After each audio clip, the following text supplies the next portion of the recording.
चल गईलू,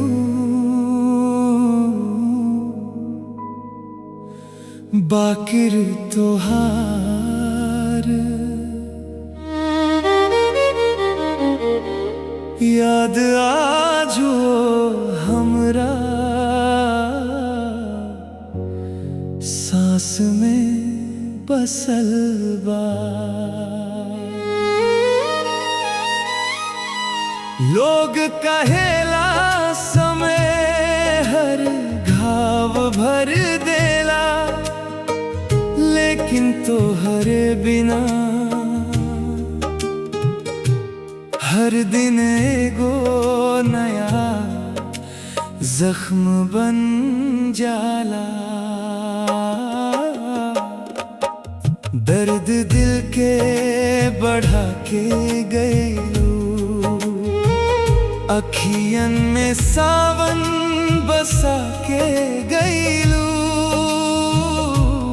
हंसी के सपना देखा के सजनवा, जीते जी हमके रुला के गईलू।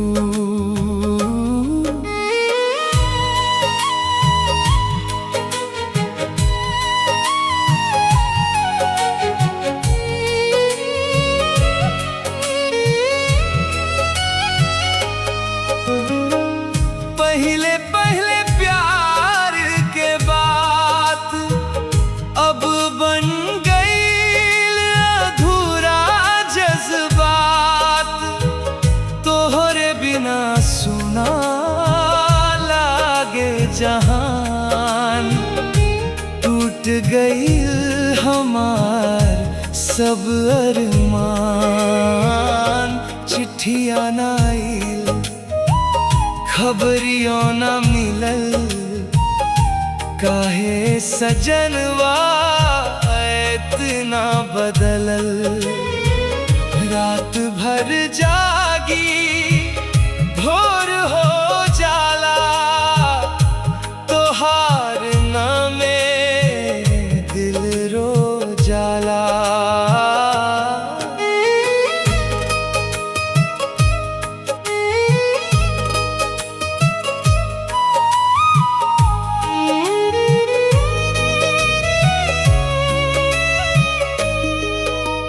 चांद से पूछी कहाँ तू बाड़ू, कवन नगरिया में अब तू रहताड़ू।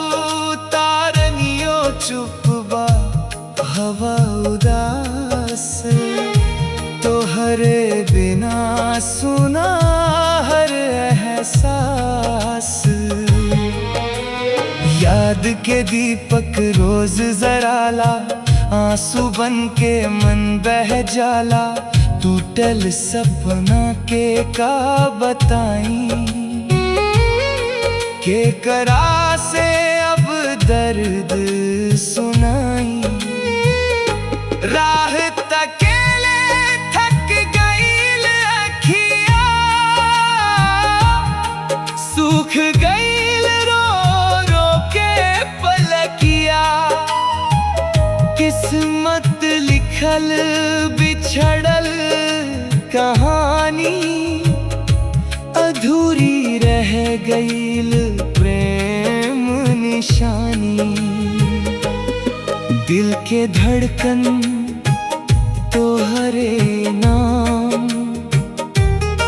बाकी रह गईल खाली शाम। जियत बानी बस एहे आस में, लौट आईबू एक दिन विश्वास में। जवन कसम तू खैले रहला, ओकरा के काहे भुलैले रहला। टूटल भरोसा, बिखरल प्यार, रह गईल खाली इंतजार। अगर कबो फिर मुलाकात होई, चुपचाप बात होई। रब से बस इतने अरदास, खुश रह तू चाहे हम रही जाएं उदास। दर्द दिल के बढ़ा के